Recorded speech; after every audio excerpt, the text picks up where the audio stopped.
Hello everyone, मेरे channel में आप सबका स्वागत है। मेरा नाम है मृणालिनी। चलिए देखते हैं इस रीडिंग के माध्यम से यूनिवर्स आपको क्या मैसेज देना चाहते हैं। डियर यूनिवर्स, प्लीज़ बताइए जो भी कलेक्टिव इस रीडिंग को देख रहे हैं उनके हाईएस्ट गुड के लिए आप उन्हें क्या बताना चाहते हैं। Dear universe, thank you for your grace, thank you for the love, thank you for abundance, thank you for healing, thank you for transformation, thank you for validation, thank you for protection. Dear universe, thank you, thank you, thank you. ये reading general reading है, तो जितना आपको resonate करता है उतना ही लीजिए। Gender specific नहीं है, तो रीडिंग आपको जैसे रेजोनेट करता है अकॉर्डिंगली आप रोल रिवर्स कर सकते हैं और जेंडर स्विच भी कर सकते हैं।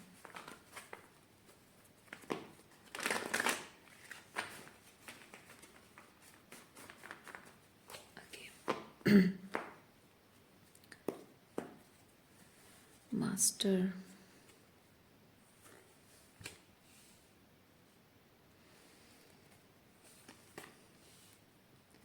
पेशेंस, ऑर्डिनरीनेस,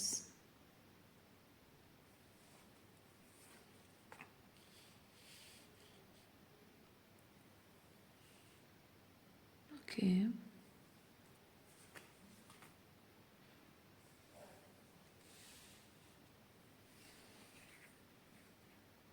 एडवेंचर,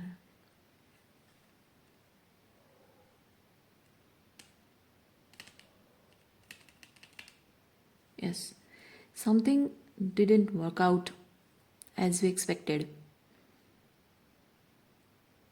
आपका कोई रिलेशनशिप है जो वर्कआउट नहीं किया है। आपने बहुत पेशेंस रखा है और शायद आपने इस रिलेशनशिप को छोड़ने का रिस्क भी लिया है।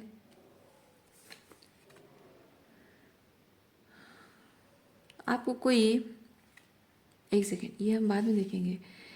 ये जो आपने रिलेशनशिप को छोड़ा, मैं कह रही हूँ, तो आपने इमोशनल हीलिंग अभी तक की नहीं है। क्लिंगिंग टू पास्ट, अभी तक वो इमोशंस आपको हर्ट करते हैं। वो आपको याद आता है सब कुछ जो भी हुआ है, जिस तरह से तकलीफ आपको मिली है। स्लोइंग डाउन, ओके, किसकी एनर्जी है देखते हैं।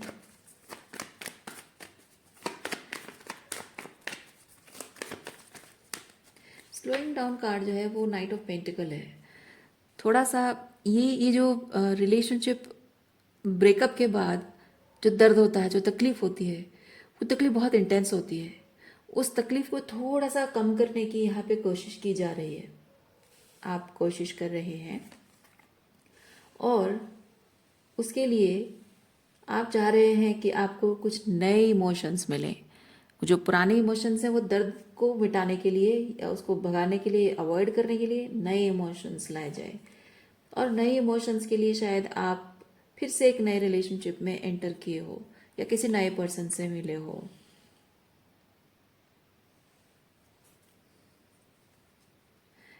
जो कि आपको लगता है कि कुछ डिफरेंट है।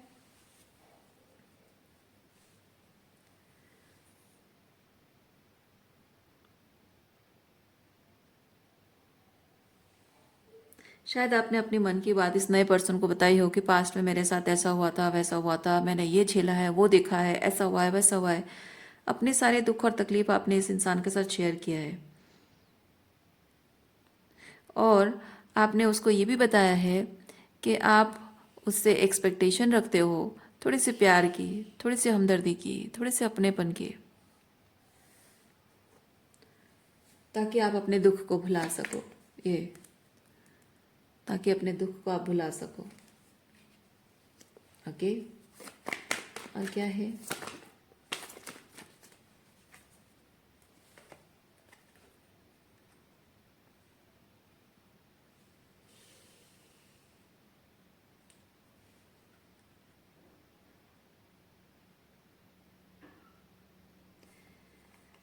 अपने पास्ट रिलेशनशिप को लेकर एक इंसान का जब ब्रेकअप होता है तो वो अपना कॉन्फिडेंस खो चुका होता है। थोड़ा सा अपने आप से डिसकनेक्टेड फील करता है और अपने सेल्फ से फिर से कनेक्ट करने के लिए, वो कॉन्फिडेंस वापस पाने के लिए, वो वर्दी फील करना, क्योंकि पास्ट रिलेशनशिप को आपको अनवर्दी फील कराया है उसने, तो आप थोड़ा सा वर्दी फील करने के लिए स्ट्रगल कर रहे हो और आप चाहते हो कि इस नए पर्सन के साथ रिलेशनशिप में आपको वर्दी वाली फीलिंग मिले। बट प्रॉब्लम ये है कि इस पर्सन ने आपको वर्दी फील कराने के बजाय और ज़्यादा अनवर्दी फील कराया है। सो बेसिकली आप जो एक्सपीरियंस करना चाहते थे वो नहीं हो पाया, उल्टा पड़ गया। आपको शायद ये चीज़ लगा कि भाई अ, आसमान से गिरे और खजूर पे अटके।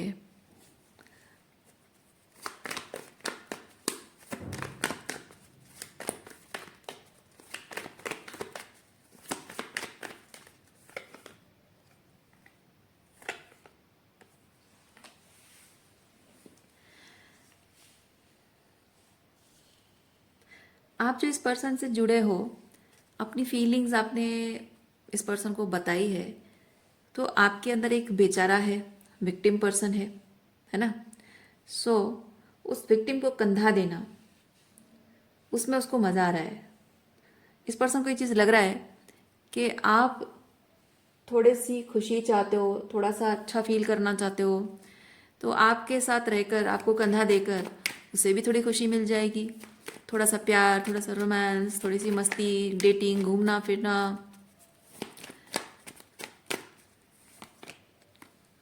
सो बेसिकली कंधा देने के बदले मौज मस्ती, स्पेशल अटेंशन। Okay,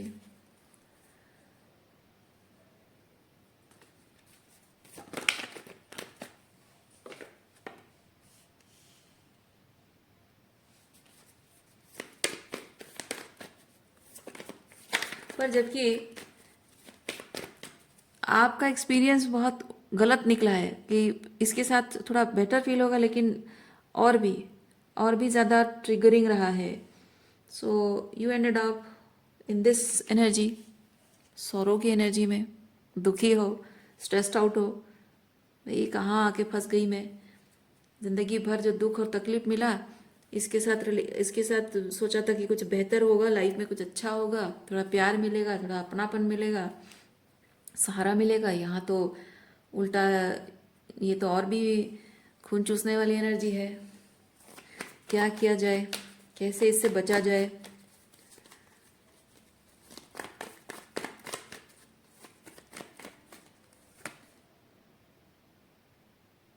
projection.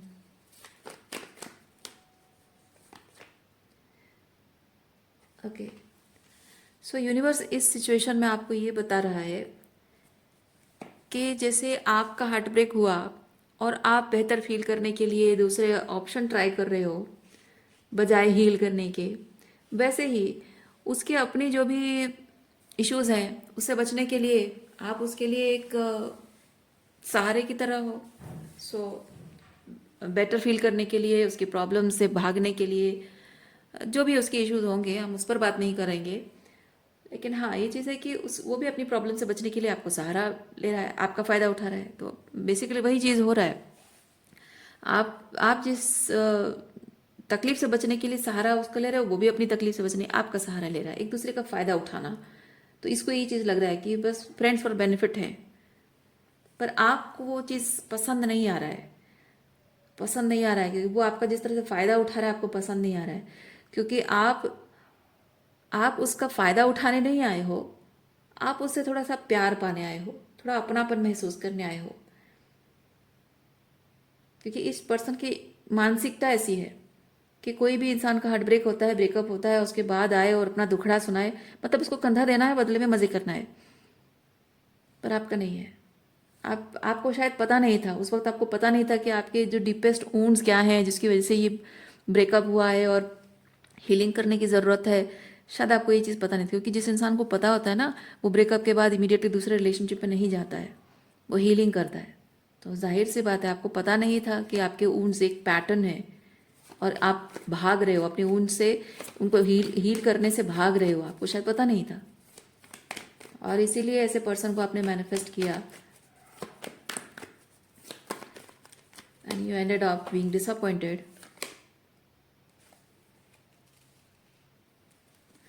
एक तो ऑलरेडी पास्ट रिलेशनशिप को लेकर बहुत सारे कार्मिक बैगेजेस अपने इमोशनली आप कैरी कर रहे हो, ऊपर से इसके साथ रिलेशनशिप में भी बहुत सारे कार्मिक बैगेजेस ऐड हो गए होंगे। पास्ट को कैसे हील करना है वो, मतलब पास्ट से उभरे नहीं हो और नई मुसीबतें, नया दुख, नई तकलीफें। पर मैं फील कर रही हूँ कि अब धीरे धीरे आपको रियलाइज हो रहा है, आपको दिखने लगा है, पैटर्न्स आपको समझ में आने लगे हैं। आप चीज़ों को अब वैसे नहीं देख रहे, पहले जैसे देखते थे अब नहीं देख रहे, ये पर्सपेक्टिव चेंज है। अब आप समझ गए हो कि आपको अपनी पावर क्लेम करनी है। ये रिलेशनशिप से रिलेशनशिप जंप करने से प्रॉब्लम सॉल्व नहीं होगी।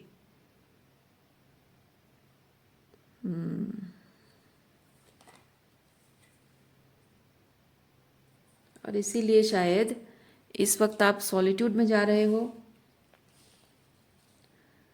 और अपनी हीलिंग पर फोकस कर रहे हो।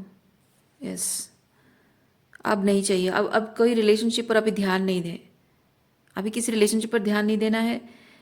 और जो जो हुआ है ये बेसिकली ये चीज़ है कि अब मेरी ज़रूरत क्या है मैं वो समझूं, मैं क्या चाहती हूँ वो नहीं, मेरे लिए ज़रूरी क्या है मैं समझूं। तो चाहत तो है कि प्यार है, प्यार चाहिए, है ना। लेकिन अब ये समझ में आ गया है कि चाहत जो है वो दर्द लेकर आ रही है, तो ज़रूरत समझें और रेमेडी निकालें, तो शायद जो चाहत है वो हेल्दी तरीके से मिल जाए। अब मिले ना मिले वो बात की बात है, लेकिन अभी ज़रूरी क्या है उस पर आप ध्यान दे रहे हो। Yes, you are listening to your inner voice.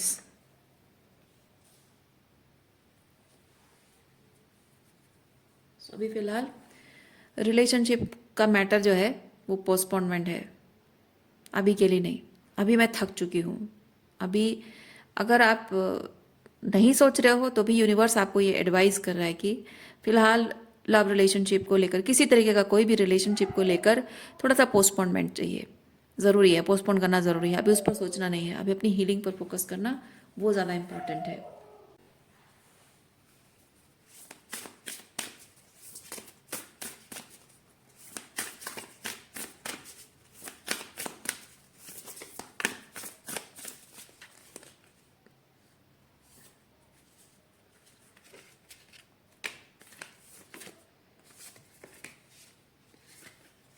Composting, decomposing energetic cords, water. Water healing को बताता है, experiencing the healing power of water, मतलब इमोशंस, अपनी emotions, sit with your emotions, जो भी आप फील कर रहे हो, ठीक है। जितना ज़्यादा आप अपनी इमोशंस पर ध्यान दोगे उतना ही आप deep deep deep down into the ocean आप जाओगे, समंदर की गहराइयों में, मतलब आपकी इमोशंस की गहराइयों में जाओगे। मैं आपको एक चीज़ बताऊं, समंदर का पानी खारा होता है, समंदर का पानी गंदा भी दिखता है और उसमें गंदी बास भी आती है, लेकिन उसी गंदगी को हम सोचते हैं कि कितना कचरा है, ऑलरेडी बहुत कचरा है, बहुत गंदा है, तो उसमें थोड़ा कचरा फेंक देने से क्या ही फर्क पड़ जाएगा। लोग जनरली इसलिए उसमें कचरा फेंक देते हैं, और वैसे भी दुनिया भर का सारा कचरा नदियों में बहकर समंदर में ही आके गिरता है। लेकिन एक चीज़ ये भी है कि समंदर की गहराइयों में जीव रहते हैं, है ना। और समंदर की गहराइयाँ कितनी सुंदर होती हैं, बाहर कितना गंदगी दिखता है लेकिन अंदर कितना सुंदर होता है। तो मैं ये चीज़ फील कर रही हूँ, आपके जीवन में ये जो कुछ भी हो रहा है, जो कि आप कॉन्शियसली देख पा रहे हो, बहुत ही मैसी, बहुत ही गंदगी भरा दिख रहा है, लेकिन आप अपनी भावनाओं की गहराई में जाओगे और उस चीज़ को टटोलोगे, आप वहाँ पे हीलिंग करोगे, तो आप देखना कि ज़िंदगी में जितनी भी मैसी सिचुएशन आए ना, you will be able to forgive it, and you need to forgive it. क्योंकि ऐसी एनर्जी को जब आपके साथ ये जो भी हो रहा है, रूट कॉज क्या है, रूट कॉज आप देखोगे कि आपके घर से आई होगी ये बात। ये जो आपके रोमांटिक पार्टनर ये आपके साथ कर रहे हैं ना, ये आपके घर से आई होगी, माँ बाप से आई होगी। और जब उस चीज़ को समझोगे तो आप हीलिंग कर पाओगे, अपने पैटर्न्स चेंज कर पाओगे। और जब पैटर्न्स चेंज करोगे तो आपको समझ में आएगा कि ज़िंदगी को सही तरीके से जीना कैसे होता है। और आप जब अपने ट्रांसफॉर्मेशन को देखोगे ना, you will be able to forgive everybody and let go. क्योंकि ऊपर वाले के प्रति एक ग्रेटिट्यूड आ जाता है कि माना माना कि लोगों ने मेरे साथ गलत किया, लेकिन ये गलत होना ज़रूरी था। ये गलत नहीं होता तो मैं अपनी पावर को क्लेम नहीं कर पाती। ये गलत नहीं होता तो मैं अपने अंदर की उस खूबसूरती को नहीं समझ पाती कि मैं ट्रूली किस तरह की पावरफुल सोल हूँ, ब्यूटीफुल सोल हूँ। शायद वो चीज़ मैं नहीं समझ पाती। तो उन लोगों को भी माफ़ करके जाने दोगे, ऊपर वाले के प्रति ग्रेटिट्यूड भी आएगा, और अपनी पावर क्लेम करने के बाद अपनी ज़िंदगी को अपने टर्म्स पे जीना भी स्टार्ट करोगे आप। ओके,